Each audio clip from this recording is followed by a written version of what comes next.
Hello and welcome to Informatico. तो news निकल के सामने आ रही है कि हमारे जो एक्सटर्नल अफेयर मिनिस्टर हैं वो इस बार गए हैं श्रीलंका के दौरे पर।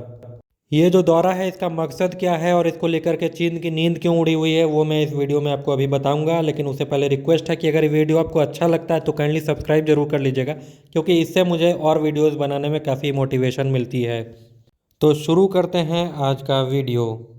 तो बताया जा रहा है कि external affair minister S Jaishankar ji का जो दौरा है ये जो है डेट रीस्ट्रक्चरिंग प्लान एक श्रीलंका के साथ भारत करना चाह रहा है।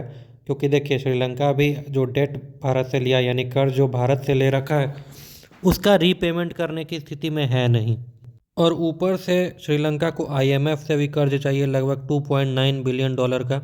तो आईएमएफ की भी जो शर्त है कि जो आपके लेंडर्स हैं उनसे आप पहले डेट का रिस्ट्रक्चरिंग प्लान करिए, क्योंकि ऐसा नहीं होना चाहिए कि हम आपको डेट दें और आप उसका यूज़ रीपेमेंट के लिए करिए। यानी कि जो श्रीलंका है वो अपने जो मेजर लेंडर्स हैं यानी कि भारत, चीन और जापान, उनसे कुछ एश्योरेंस चाह रहा है। तो ये एश्योरेंस अगर इन तीनों देशों की तरफ से नहीं मिलता है तो श्रीलंका को डेट मिलना मुश्किल है। आपको यहाँ पे बता दूं कि पिछले साल सिर्फ भारत ने 4 बिलियन डॉलर की फाइनेंशियल असिस्टेंस श्रीलंका को दी थी। इसके साथ ही साथ 900 मिलियन का एक लोन भी दिया था ताकि श्रीलंका अपना जो फॉरेन एक्सचेंज रिजर्व है उसको कुछ हद तक बिल्डअप कर पाए। क्योंकि जो श्रीलंका में ये भी स्थिति नहीं बची थी कि वो लोग तेल कहीं से इंपोर्ट भी कर सके। अब बिना तेल के तो श्रीलंका में कुछ किसी भी देश में कुछ नहीं होने जा रहा है।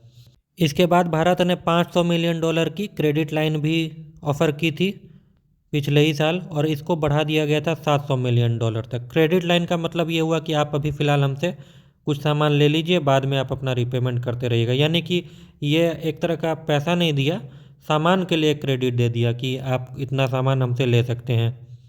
अब यही जो क्रेडिट लाइन भारत ने दिया है इसी का इस्तेमाल करके जो इसेंशियल फ्यूल है ये फ़िलहाल श्रीलंका इंपोर्ट कर पा रहा है, और इसी प्रकार से किसी भी प्रकार के मेजर प्रोटेस्ट से श्रीलंका बच भी पा रहा है।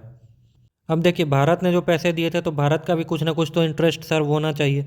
वही इंटरेस्ट अभी भारत चाहेगा कि सर्व हो जाए, ताकि डेट का जो रिस्ट्रक्चरिंग प्लान है यानी कि कुछ एक्सटेंशन दे करके भारत चाहेगा कि आईएमएफ से श्रीलंका को लोन मिल जाए। लेकिन भारत को ये लेवरेज चाहिए होगा कि आप चीन को इस एरिया में टपने ना दें।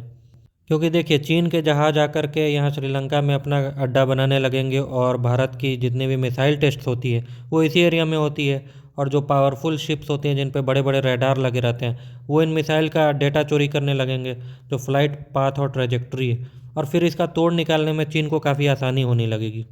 इसके साथ ही साथ अगर चीन के शिप यहाँ पे डॉक करने लगेंगे तो भारत का जो इलेक्ट्रॉनिक इंटेलिजेंस है वो भी चोरी होने लगेगा। इलेक्ट्रॉनिक इंटेलिजेंस का मतलब होता है कि हमारे रेडार जिस फ्रिक्वेंसी पे ऑपरेट करते हैं उसका एक डेटा चीन चोरी करके अपने डेटाबेस में स्टोर करने लगेगा, और जब किसी भी प्रकार से जब युद्ध होता है तो उसमें उस इलेक्ट्रॉनिक डेटा की मदद से हमारे सिस्टम को जैम करने की कोशिश की जा सकती है। इसके साथ ही साथ जो चीन की जो सबमरीन है वो यहाँ पर आकर के अड्डा करने लगेंगी, जिससे कि भारत को समस्या होना बिल्कुल लाजमी है। तो जाहिर सी बात है अगर इस चीज़ पे श्रीलंका एग्री कर लेता है तो भारत को तो फ़ायदा होगा। लेकिन फिर भी भारत को ये बात भी जाननी चाहिए, या फिर भारत को पता ही है अच्छे तरीके से कि ये जो देश है ना ये काफ़ी दोगले देश हैं। इनमें इंक्लूडेड है नेपाल, फिर बांग्लादेश और श्रीलंका। ये देश क्या करते हैं, जब इनको समस्या होती है तो भारत याद आता है, और उसके बाद जैसे ही इनकी स्थिति सुधरती है बस ये लोग चीन की गोद में जा कर के बैठ जाते हैं, और उसके बाद फिर भारत को ब्लैकमेल करते हैं और फिर भारत से पैसा उठाने लगते हैं। मोर और लेस यही हाल अभी बांग्लादेश का भी चल रहा है, मैं अभी बताऊंगा। बांग्लादेश भी भारत से कुछ मदद चाह रहा है, क्योंकि बांग्लादेश का भी जो फॉरेक्स रिजर्व है वो डाउन ही चल रहा है। खैर, बांग्लादेश का जो चीन के साथ ट्रेड डील हुई थी उस बारे में भी आपको मैं कभी बताऊंगा, लेकिन अभी वो टॉपिक नहीं है।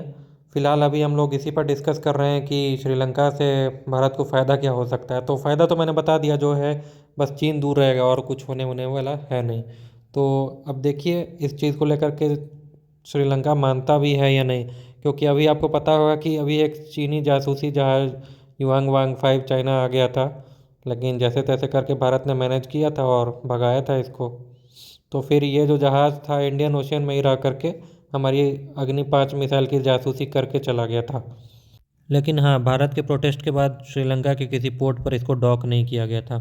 तो आपका क्या कहना है इस न्यूज़ पर, कमेंट में मुझे बताइए। लाइक करिए, कमेंट करिए, शेयर करिए, और सब्सक्राइब भी करिए।